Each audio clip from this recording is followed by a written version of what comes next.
Hello student, good evening. Hi hi hi. चलो start करते हैं।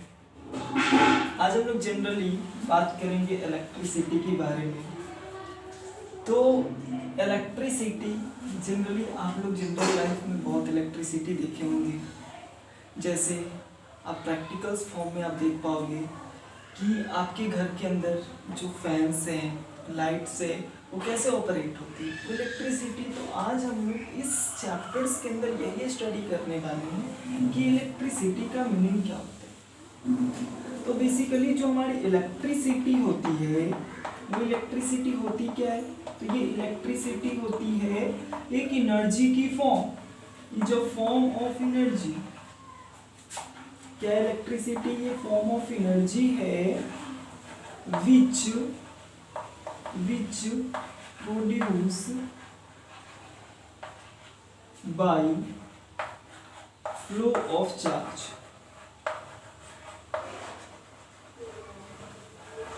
इलेक्ट्रिसिटी एक एनर्जी की फॉर्म है जो कैसे फ्लो होती है, तो वो फ्लो होती है कैसे प्रोड्यूस होती है, तो प्रोड्यूस होती है चार्ज के फ्लो के कारण। तो हमारे पास ये इम्पोर्टेंट है कि इस इलेक्ट्रिसिटी को समझने के लिए हमें चार्ज को जानना बहुत जरूरी है, क्योंकि ये चार्ज बहुत ही इम्पोर्टेंट रोल प्ले करेगी कि ये इलेक्ट्रिसिटी आखिर हो क्या रहा है। तो चार्ज समझना बहुत ही ज़्यादा इम्पोर्टेंट है। तो सबसे पहले चलते हैं हम लोग चार्ज को समझते हैं।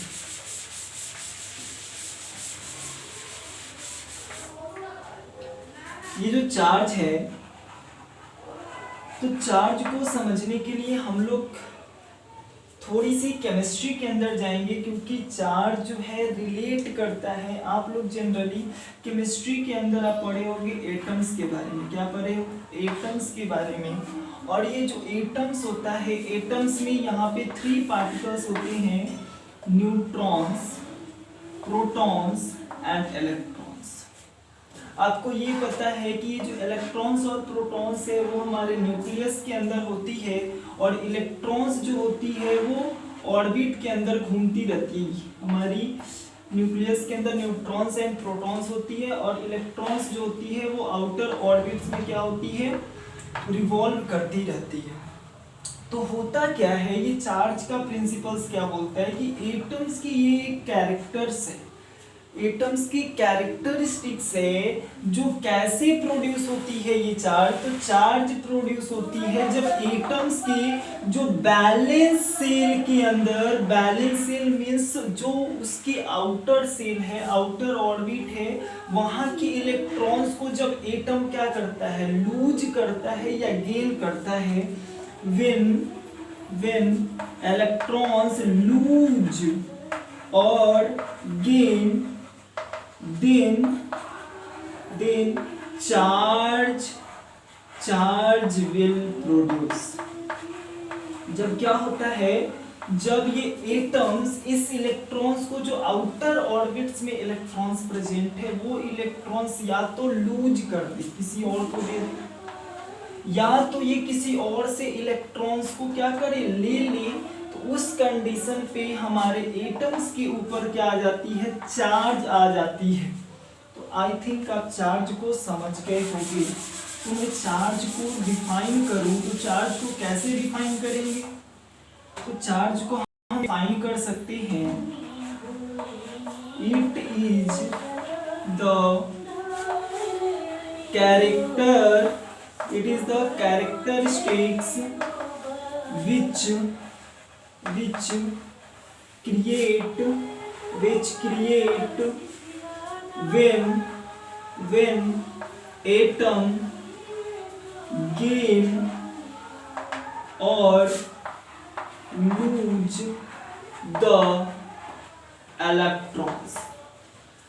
जब हमारी एटम्स जो है, it is the characteristics of atom. What characteristics of atom, atom को हम जनरली बोलते हैं कि ये क्या है, यूनिट ऑफ मैटर। क्या बोलते हैं एटम को, यूनिट ऑफ मैटर। मैटर का सबसे जो स्मॉलेस्ट पार्टिकल्स होती है जिसको बोलते हैं एटम्स, और उस एटम्स के अंदर भी 3 पार्टिकल्स होती है, neutrons, protons and electrons.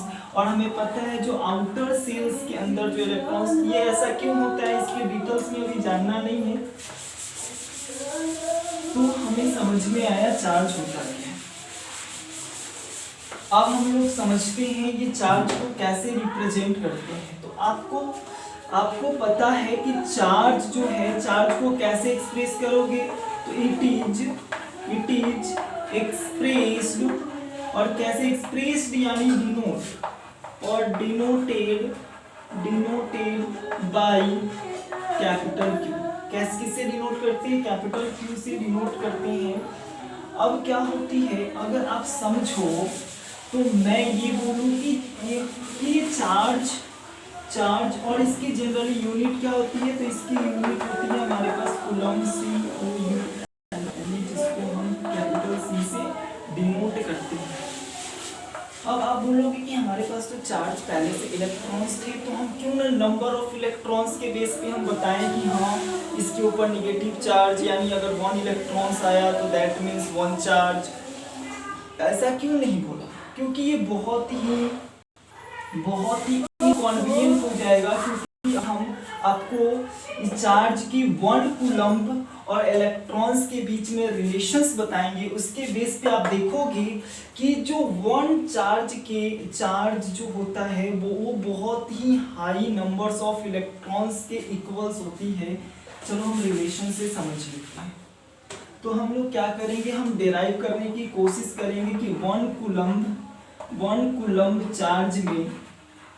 Coulomb charge में कितने नंबर्स ऑफ इलेक्ट्रॉन्स होते हैं। तो आप समझो, आप जनरली जानते हो कि 1 इलेक्ट्रॉन्स पे कितनी चार्ज होती है। तो 1 इलेक्ट्रॉन्स पे आप जनरली पढ़े होगे क्लास 9th के अंदर की इलेक्ट्रॉन्स और प्रोटॉन्स। इलेक्ट्रॉन्स पे होती है -1.6 × 10⁻⁻19 कूलम चार्ज होती है, ये 1 इलेक्ट्रॉन्स पे होती है। तो आप बताओ, क्या मैं यहाँ पे, अब हमें ये साइन को नहीं देखना है क्योंकि मैं सिर्फ और सिर्फ मैग्नीट्यूड की बात कर रहा हूँ। तो आप देखो ये हमारे पास कूलम्ब है, हमें यही तो प्रूव करना है कि 1 कूलम्ब में कितनी इलेक्ट्रॉन्स होती है। अभी हमारे पास उसका अपोजिट दिया हुआ है, 1 इलेक्ट्रॉन्स में कितनी कूलम्ब्स होती है, ये दी हुई है। तो आप क्या करोगे, हमें प्रूव करने के लिए हमारे पास ये जो मैग्नीट्यूड है, ये जो क्वांटिटी है, इस क्वांटिटी को हम इधर ट्रांसफर कर देंगे। तो हम करें 1 कूलम्ब, उधर इस क्वांटिटी को आप इधर ट्रांसफर करोगे तो इसके अपोनेंट में आ जाएगा, that means 1/1.6 × 10⁻⁻19 and then electrons. जब आप इस माइनस साइन को आप हटाओगे तो ये नंबर्स जो है ऊपर चली जाएगी और ये हो जाएगी 1/1.6 × 10⁻19 इलेक्ट्रॉन्स।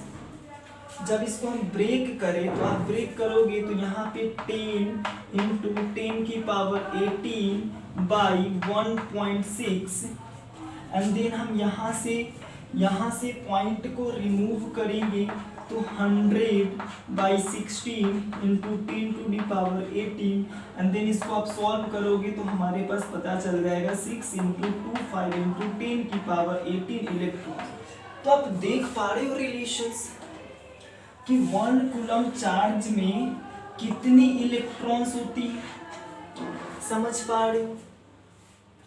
इतनी ह्यूज नंबर्स ऑफ इलेक्ट्रॉन्स केवल 1 कूलम्ब चार्ज में होता है। अगर आप इलेक्ट्रॉन्स के टर्म्स में ही देखो, आप बोलते कि नहीं हम इलेक्ट्रॉन्स के बेस पे ही बात करेंगे, और तो आप कैसे डिनोट करते हैं, आपको तो फिर बहुत बड़े बड़े नंबर्स। मैं बोलता आप धीरे धीरे जब इलेक्ट्रिक करंट में स्टार्ट करूंगा तो इलेक्ट्रिक करंट में समझाऊंगा कि क्यों हमें ये कूलम्ब चार्ज को, हमें चार्ज की यूनिट को कूलम्ब ही रखना पड़ा, क्यों ना हम नंबर ऑफ इलेक्ट्रॉन्स को ही हम बेस बनाकर चले थे। तो आई होप आपको चार्ज का कॉन्सेप्ट बहुत अच्छे से समझ में आया होगा। तो मिलते हैं नेक्स्ट वीडियो में, धन्यवाद।